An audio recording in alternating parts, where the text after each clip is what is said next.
Prise de débat, le député de Rivière-des-Mille-Îles. C'est un plaisir que je prends la parole aujourd'hui. C'est quand même la première fois que je prends la parole en 2018. J'aimerais saluer mes honorables collègues du retour en Chambre aujourd'hui. Alors, merci. C'est avec beaucoup d'enthousiasme et un immense honneur que je prends aujourd'hui la parole en appui au projet de loi C-65. Je suis profondément convaincue que tous les Canadiennes et tous les Canadiens ont poussé un soupir de soulagement en apprenant le dépôt de ce projet de loi.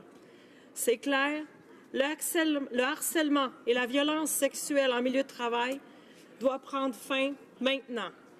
Notre gouvernement aujourd'hui prend les moyens pour y arriver, pour y parvenir, en donnant l'exemple. Je tiens d'ailleurs à souligner l'appui de tous les partis envers ce projet de loi.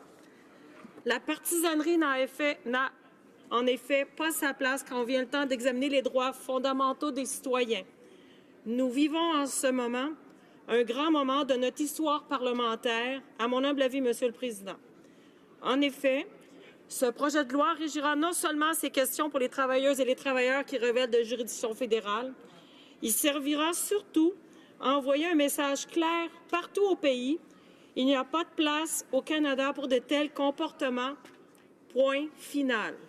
Et le temps est venu d'en parler haut et fort, Monsieur le Président. Le temps est venu d'agir.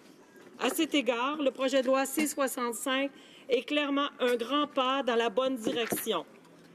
L'actualité des dernières semaines nous a brutalement rappelé qu'encore aujourd'hui, les milieux de travail ne sont pas exempts de harcèlement et de violences sexuelles. Les réseaux sociaux nous ont permis de jeter un peu plus de lumière sur l'ampleur du problème. Il est plus que temps pour nous d'aller de l'avant avec une législation qui protégera les travailleurs et travailleuses sous juridiction fédérale. Le projet de loi vise, entre autres, les employés des banques, du transport aérien, ferroviaire et maritime et des entreprises de communication et bien sûr les fonctionnaires fédéraux. Des recherches réalisées par Abacus Data ont révélé que plus d'un Canadien sur 10 le harcèlement sexuel au travail est assez répandu. Un autre 44 % indiquait que bien que ce ne soit pas fréquent, ça arrive tout de même. Notre gouvernement s'est engagé à régler ce problème et aujourd'hui, nous visons de livrer la marchandise. Le projet de loi C-65 nous permet de faire entendre notre voix haut et fort en tant que parlementaires. Il nous permet de statuer que cette situation doit cesser. Les employeurs doivent bien comprendre leurs responsabilités et prendre les mesures nécessaires pour éliminer ce fléau. Le harcèlement et la violence sexuelle en milieu de travail constituent un frein à notre développement économique et atteignent surtout les Canadiens et les Canadiennes qui essaient de joindre la classe moyenne. Même si les femmes ont plus de chances d'être victimes de ces comportements que les hommes, les minorités visibles, les personnes à faible revenu et celles vivant avec une invalidité ainsi que les membres de la communauté LGBTQ+, sont également particulièrement visés et demeurent plus vulnérables. Les impacts sont majeurs pour les victimes et leurs familles, mais ils le sont aussi pour leurs employeurs. Les victimes peuvent souvent souffrir de stress, de dépression ou d'anxiété, alors que les employeurs doivent gérer cette situation dans leur entreprise, incluant des absences, des congés de maladie, la baisse de motivation et le changement fréquent d'employés. Notre pays n'a vraiment pas besoin de ce genre de comportement. Notre économie, notre réputation sur la scène internationale serait grandement renforcée par la mise en œuvre de ce projet de loi. Il est donc temps pour nous de prendre position une fois pour toutes. Nous connaissons tous quelqu'un qui a déjà été victime de harcèlement ou de violence sexuelle au travail. Une sœur, un frère, un collègue de travail ou une amie. C'est donc notre responsabilité de prendre les mesures nécessaires pour éradiquer ce problème.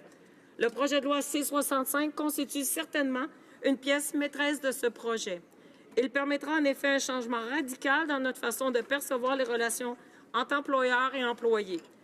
Je demande donc à tous mes honorables collègues d'appuyer ce projet de loi qui nous fera passer à une nouvelle ère de relations de travail au Canada, même ici au Parlement. En effet, en amendant le Code canadien du travail et les lois sur les relations de travail au Parlement, nous allons pouvoir collectivement prévenir les incidents de harcèlement et de violence, répondre plus efficacement aux plaintes déposées, fournir un meilleur soutien aux victimes et aux employeurs. Conclusion. Monsieur le Président, ce projet de loi est non seulement souhaitable pour notre société, il est indispensable. Tous et toutes y ont quelque chose à gagner. Les victimes, leurs familles, leurs collègues et bien sûr les employeurs. Comme je l'ai indiqué plus tôt, ce projet de loi constitue un immense avancement pour cette cause.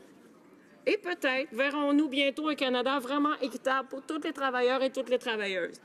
Ce changement de culture s'impose et je suis fière d'appuyer aujourd'hui ce projet de loi. Merci, Monsieur le Président.